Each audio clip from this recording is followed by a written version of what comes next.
कभी ऐसा हुआ है कि कोई बिल्कुल नया फ़ोन खरीदा हो और उसे खोलते ही पता चले कि वो पहले से ही ऐसी ऐप से भरा है जिनकी शायद कभी ज़रूरत ही नहीं पड़ेगी? तो आज हम इसी प्रॉब्लम को सुलझाएंगे और देखेंगे कि अपने डिवाइस का पूरा कंट्रोल वापस कैसे लिया जाए। ये एहसास हम में से ज़्यादातर लोगों ने महसूस किया है ना? फ़ोन हमारा, पैसे हमारे, लेकिन लगता है कि इस पे पहले से ही किसी और ने कब्जा कर रखा है। काफ़ी फ्रस्ट्रेटिंग लगता है, लेकिन फिक्र की कोई बात नहीं, इसका एक बहुत ही शानदार सोल्यूशन मौजूद है। तो चलिए, सबसे पहले इस प्रॉब्लम की जड़ तक पहुंचते हैं। इसका एक नाम है और टेक की दुनिया में ये एक बहुत बड़ी, कह सकते हैं, सरदर्दी है। पहले समझते हैं कि ये है क्या। तो यही जो अनचाहे ऐप्स हैं, उन्हें ही ब्लोटवेयर कहते हैं। होता यह है कि फ़ोन बनाने वाली कंपनियां दूसरी कंपनियों से डील करती हैं ताकि उनके ऐप्स हमारे फ़ोन पर पहले से मौजूद हो। लेकिन ये सिर्फ फ़ोन में जगह नहीं घेरते, बल्कि चुपके चुपके फ़ोन की बैटरी और परफॉर्मेंस को भी कम करते रहते हैं। तो अब जब हमें दुश्मन का पता चल गया है, तो देखते हैं कि इससे छुटकारा पाना क्यों ज़रूरी है। तो अब सवाल ये उठता है कि इन ऐप्स को हटाने के लिए इतनी मेहनत क्यों की जाए? इसके कुछ बहुत ही सॉलिड और ज़रूरी कारण हैं जो सिर्फ फ़ोन की साफ सफाई से कहीं ज़्यादा हैं। देखिए, ये सिर्फ फ़ोन को क्लीन रखने की बात नहीं है, ये हमारी प्राइवेसी और सिक्योरिटी को बेहतर बनाने के बारे में है, बैटरी लाइफ बढ़ाने के बारे में है और हैकर्स के लिए हमारे फ़ोन में घुसने के रास्ते कम करने के बारे में है। ये सब बहुत ही पावरफुल कारण हैं।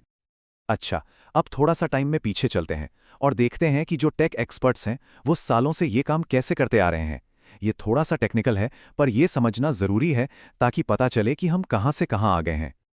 ADBA मतलब एंड्रॉयड डीबग ब्रिज डेवलपर्स के लिए एक कमाल का टूल है। ये कंप्यूटर को हमारे एंड्रॉयड डिवाइस से सीधे बात करने की पावर देता है, लेकिन एक आम इंसान के लिए ये किसी दूसरी भाषा को सीखने जैसा है, बहुत मुश्किल और कंफ्यूजिंग।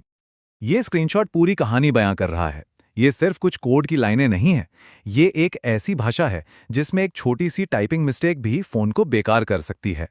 ये तरीका बिल्कुल भी यूज़र फ्रेंडली नहीं है। सोचिए जरा, हर उस ऐप का एकदम सही पैकेज नेम ढूंढना होगा जिसे हटाना है, और फिर इस कॉम्प्लेक्स कमांड को बिना किसी गलती के टाइप करना होगा। ये बहुत थका देने वाला और जोखिम भरा काम है। लेकिन क्या हो अगर मैं कहूं कि एक बहुत आसान रास्ता है, एक ऐसा टूल जो इस पूरे मुश्किल प्रोसेस को बच्चों का खेल बना देता है। चलिए देखते हैं कि ये जादू आखिर काम कैसे करता है। और यही इसकी सबसे बड़ी खूबी है। ये ADB की सारी पावर को एक आसान से क्लिक करने वाले इंटरफेस में डाल देता है। अब किसी को कमांड लाइन सीखने की जरूरत नहीं है, बस क्लिक करो और काम हो गया। यहां से पता चलता है कि ये कितना पावरफुल है। ऐप्स को आसानी से हटाया जा सकता है और अगर कुछ गड़बड़ हो जाए तो उन्हें वापस भी लाया जा सकता है। इसमें पहले से बनी बनाई लिस्ट भी हैं जो ये तय करने में मदद करती हैं कि क्या हटाना सेफ है और क्या नहीं। ये फ़ोन को साफ करने का एक बहुत ही सेफ और आसान तरीका है।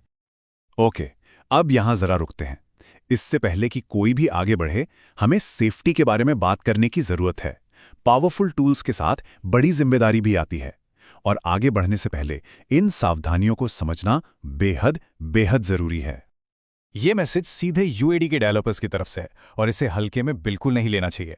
हम अपने डिवाइस के सिस्टम में बदलाव कर रहे हैं, इसलिए सावधानी बरतना सबसे जरूरी है। बूट लूप का मतलब है कि फ़ोन बार बार रीस्टार्ट होता रहेगा और कभी पूरी तरह से ऑन नहीं होगा। इसे ठीक करने के लिए ज़्यादातर फैक्ट्री रीसेट करना पड़ता है, जिससे सारा पर्सनल डेटा डिलीट हो सकता है। इसीलिए मैं फिर से कह रहा हूं, बैकअप लेना बहुत बहुत ज़रूरी है। ये 3 स्टेप की चेकलिस्ट कंपलसरी है। बैकअप से हमारा डेटा सेफ रहता है और डेवलपर ऑप्शंस और USB डीबगिंग कंप्यूटर को फ़ोन के साथ सुरक्षित तरीके से बात करने की परमिशन देते हैं। इनमें से एक भी स्टेप मिस मत करना। मैं फिर से कह रहा हूं, एक भी स्टेप नहीं। अच्छा, अब एक छोटा सा टेक्निकल फ़र्क समझते हैं। किसी ऐप को डिसेबल करना उसे सिर्फ सुलाने जैसा है। वो ऐप अभी भी फ़ोन में ही है, बस सो रहा है। लेकिन ADB वाला अनइंस्टॉल तरीका उसे हमारे यूज़र प्रोफाइल से हटा देता है, जैसे किसी को कमरे से बाहर निकाल देना। वो इंसान अभी भी घर में है, बस हमारे कमरे में नहीं। और यही वजह है कि ये काम बिना रूट एक्सेस के हो जाता है और फैक्ट्री रीसेट करने पर ऐप वापस आ सकता है। तो इस सारी जानकारी के साथ हम एक बड़े सवाल पर आते हैं, हमारा अपने फ़ोन के साथ रिश्ता आखिर है क्या? क्या हम सिर्फ यूज़र हैं या असली मालिक? तो इसका निचोड़ ये है, इससे फ़ोन का स्टोरेज स्पेस तो खाली नहीं होता, क्योंकि सिस्टम ऐप्स फ़ोन के एक सेफ हिस्से में रहते हैं। लेकिन इससे हमारा ऐप ड्रॉअर साफ हो जाता है, कीमती रैम फ्री होती है और वो ऐप्स बंद हो जाते हैं जो बैकग्राउंड में हमारी बैटरी और डेटा यूज कर सकते हैं। ये असल में अपने डिवाइस पर कंट्रोल वापस पाने की बात है। और आखिर में सारी बात इसी एक सवाल पर आके टिक जाती है। जब हम कोई डिवाइस खरीदते हैं तो क्या हमें ये तय करने का अधिकार होना चाहिए कि उस पर क्या चलेगा और क्या नहीं? ये एक ऐसा सवाल है जो हमारे डिजिटल भविष्य को शक्ल देगा। इस पर सोचिएगा जरूर।